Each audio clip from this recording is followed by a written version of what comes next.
Okay, good morning. Today is the 17th of January 2021.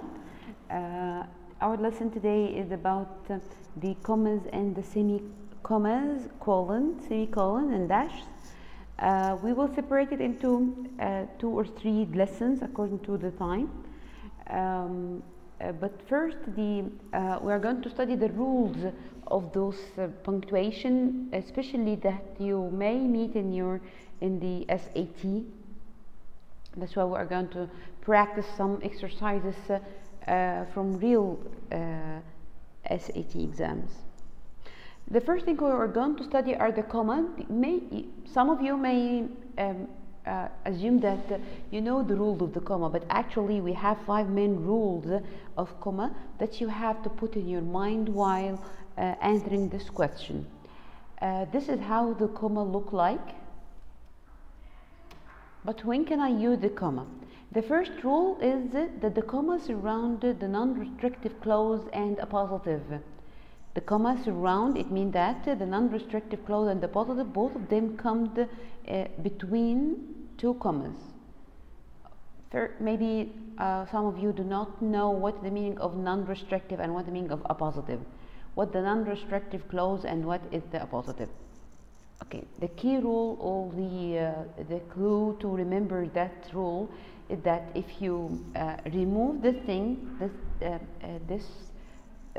part of the sentence that comes between the comma or that are surrounded by the comma and the meaning does not change, so this means that this is non-restrictive clause or appositive. Now, let's first explain what is a restrictive clause. Restrictive clause. To remind you, the clause, it has a subject and a verb. A subject and a verb. Why we call it restrictive? Restrictive, it means essential clause. It's very essential to the meaning of the sentence. You cannot take it or you cannot omit it from the main sentence itself, because if you omit it, you change the meaning of the sentence. Look at these examples. People who sleep well are more alert. People who sleep well are more alert. Okay. If you remove the clause, which is who sleep well, this is my clause.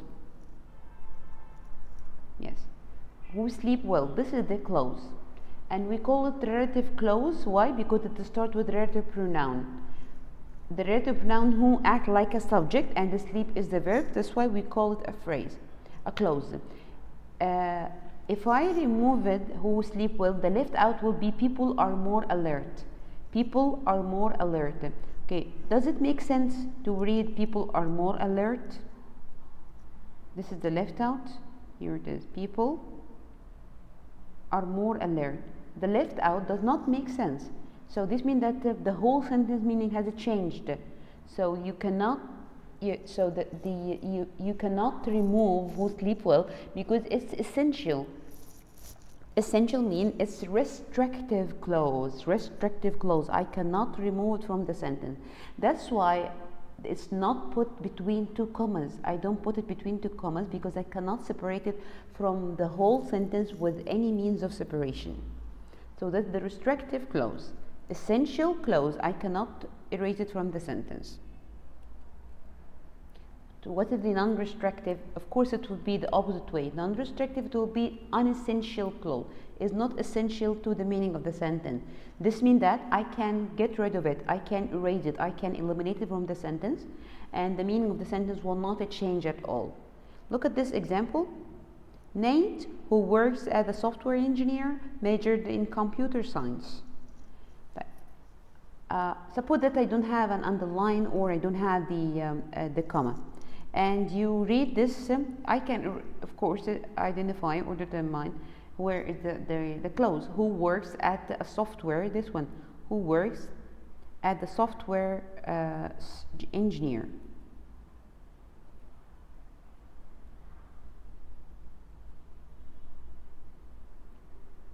Who works as a software engineer. This is my clause. Okay, let me ask a question. Is it essential or non-essential? How can I know that? Just eliminate it and read the left out. Nate majored in computer science. Well, I got a reasonable sentence. What about the thing that the underlying part? It's unessential. It's extra information about Nate, that he works in as a software engineer. But my concern is that he majored in computer science. So this part, this is non-essential, or this clause that is non-essential, we call it non-restrictive clause. What does this mean? This means that I can eliminate it from the sentence. And as long as it's non-restrictive, I can surround it with the 2 commas because it's non-essential. I can eliminate it. Here the left out will be, yes, Nate majored in computer. So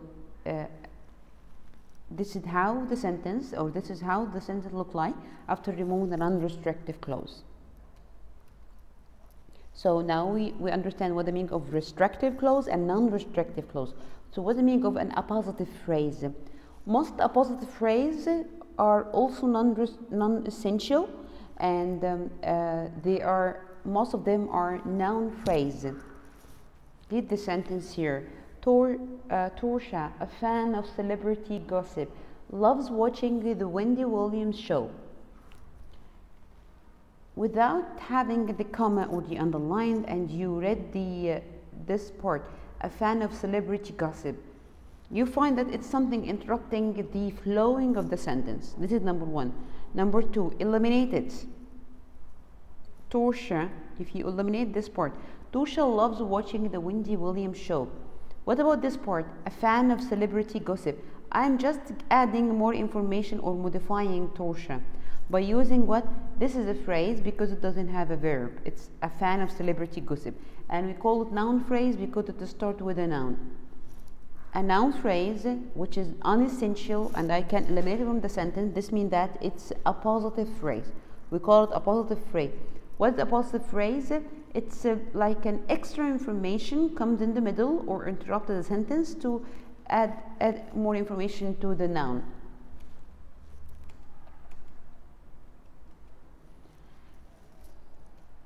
This is when I get rid of the appositive phrase, the left out. And if you are unsure if the phrase is an appositive, you eliminate it.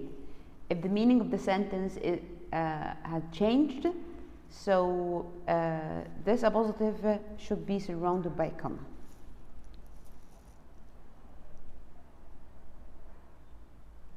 Look, have this an example from one of the SAT tests. You know, in the SAT test, you'll get you'll have a passage, and you'll find some phrases or some lines or some sentences underlined and preceded by a number. And in front of it or in the other side, you'll find a question related to this number or this underlined sentence or phrase or clause, asking you to correct it if it needs correction, and if it doesn't need correction, you will find this answer no change. This means it is correct and you should leave it as this. My question here is 15, so my concern is number 15 in the text or the passage. But Jason Box, a name, this is a name, someone called or named Jason Box, an associate professor of geology at Ohio State, believed that another factor added to the early though. No need to read the rest of the sentence. Okay, do you think that the punctuation here or this part is written correctly? So that means that you would choose no change? Or do you think we should choose one of B, C, or D? You have to look at them well and to detect the difference, because there's little or slight differences between them. And then you choose your correction. So this part, an associate professor geology at Ohio State, this is an extra information about Box, and I believe that is unessential, because if you read the left out, but Jason Box believed that another factor added to the early though. So this means that this part is unessential, and as long as it's unessential, you should be surrounded by comma. You should surround it by comma. You'll find that I have one comma here, but I don't have another comma here. So this is wrong. So the A is wrong. Let's go to C. He said, Box, let's go to B. B, you have here comma at the end, but he erased the comma here. This is wrong. He didn't surround the non-essential part. Let's go to D. He put an associate professor of geology, comma, at Ohio State. Yes, he just get this part out of the two commas, although it is related to the non-essential or the non-restrictive. This is an appositive phrase, an associate professor of geology at Ohio State. This is an appositive phrase. So we have to surround it, all of it. So the correct answer will be C. The correct answer C, this one, where he put the comma before and after. Where he put the comma here, this one, and here as he is written.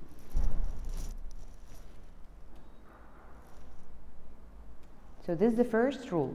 What's the second rule? Use the comma after an introductory phrase or clause. What is the introductory phrase or clause? It's a phrase or a clause that comes at the beginning of the sentence. Anytime a sentence starts with a dependent clause or a modifying phrase, it must be followed by a comma. Look at this example. In high school, Susie was the class clown. In high school, yes, this is a phrase because it doesn't have a verb. And what type? Is prepositional phrase. And it began or comes at the beginning of the sentence. So we call this introductory phrase. It should be separated with a comma from the rest of the sentence. Susie was the class clown. It should be, this is another version of the sentence. Susie was the class clown in high school. But as long as we started with that, so we have to separate it with a comma. Although I want to go to Hawaii for Joe's wedding, I have to work. Although I want to go to Hawaii for Joe's wedding, this is the clause. Why clause? Because I have the subject and a verb, all the part of the complete sentence, but at the beginning I have the conjunction although, so it's a dependent clause. It's a dependent clause, and as long as it comes at the beginning of the sentence, so it's an introductory clause. An introductory clause. As long as it's an introductory clause, so I have separated with a comma from the rest of the sentence. So this is the second rule. Unable to focus because of the loud construction work outside, Harry went to the library to study. Unable to focus because of the loud construction work outside, this is a phrase because I don't have a verb in it.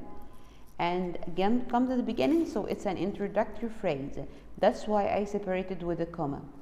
So the introductory phrase, any kind of phrase, prepositional, participial, infinitive phrase, any phrase that comes at the beginning or any introductory phrase, especially the dependent one, we should separate them with comma. Here, the text, my concern is the number 21, which is ethic. So let's read the sentence from the beginning. Living independently and demonstrating an intense work ethic, the Harvey girls became known as a transformative force in the American West. Now, the ethic, the punctuation after ethic, is it correct? So no need to change, or it should be colon, or it should be followed by a comma and, or a comma only. So if we read the whole sentence, we'll start the whole sentence start with living independently and demonstrating. Living, so this is it's a phrase. What type of phrase? Participial phrase. It starts with the verb with ing. Okay. This is an introductory phrase. So at the end of the introductory phrase, it should be separated with comma. So this is wrong. We cannot say no change. Colon, of course, wrong. Can I put comma and? No, the correct answer is D.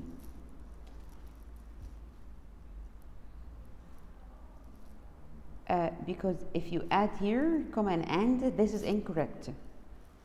And because we have here also an introductory phrase, it's not a complete sentence. That's why I cannot put comma and.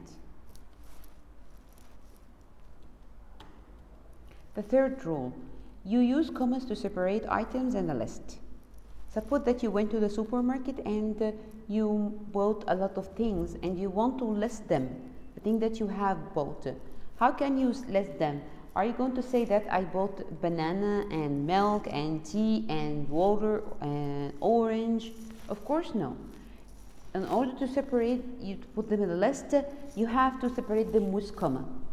During the spring break, my days will consist of eating, watching Netflix, and sleeping. Let's check. What is the first comma here? During the spring break, my days. Is this the list? No. But I put a comma here. Why? Because I have an introductory phrase. During the spring break. That's why I have separated with a comma from the rest of the sentence. My days will consist of eating. Consist of what? Eating, watching Netflix, sleeping. This is the list of the thing that you are going to do in your holiday or your spring break. Instead of saying will consist of eating and watching Netflix and sleeping, there's a lot of repetition and very boring way. We will keep putting comma, and before the last one we will put a comma and and. Look at the example. My concern is number 4, so the scientist and. Yogurt manufacturers, food scientists, and government officials are also working together to develop additional solutions for the reusing way. So we have here yogurt manufacturers, we have the food scientists, and we have the government officials. All those people are working together. So here I have a list of things. Why did he put here a semicolon and? Is that correct? To put a semicolon and? This is a list of things. And here it's this for you connecting the list, not for the compound sentence. It should be preceded by semicolon. No, it should be preceded by a comma. So which one is here? This one, no change. No, the original one is wrong.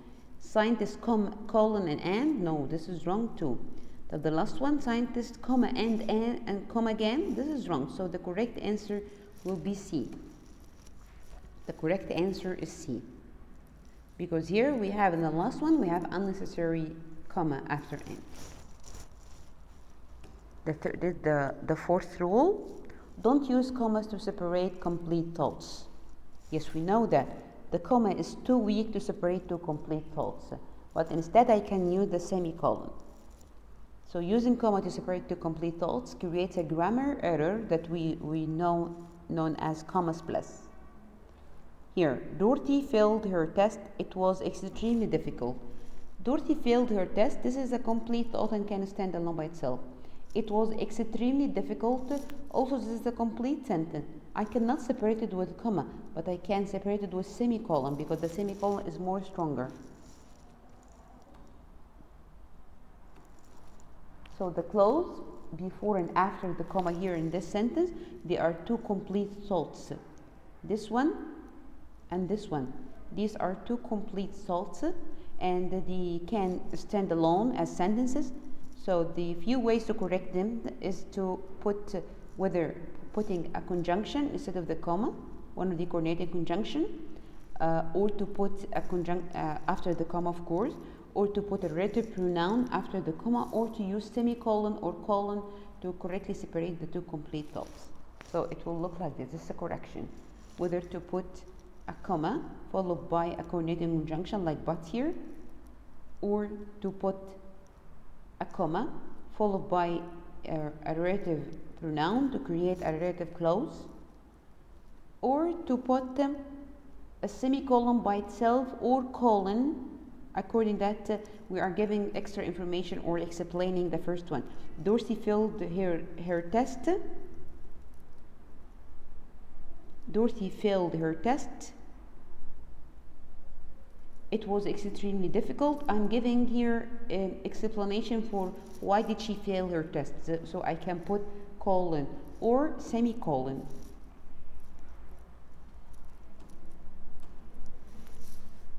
Okay, this here, my concern is number 29.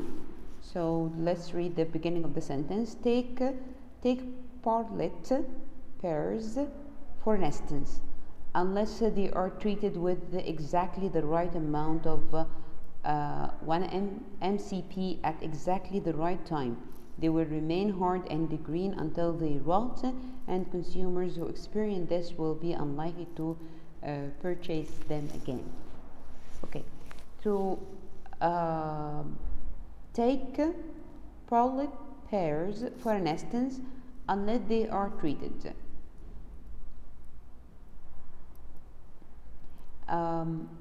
Is this correct? So we can say this no change, or we will put colon after for an instance, or pairs for an instance and then we put a comma, or pairs full stop for an instance.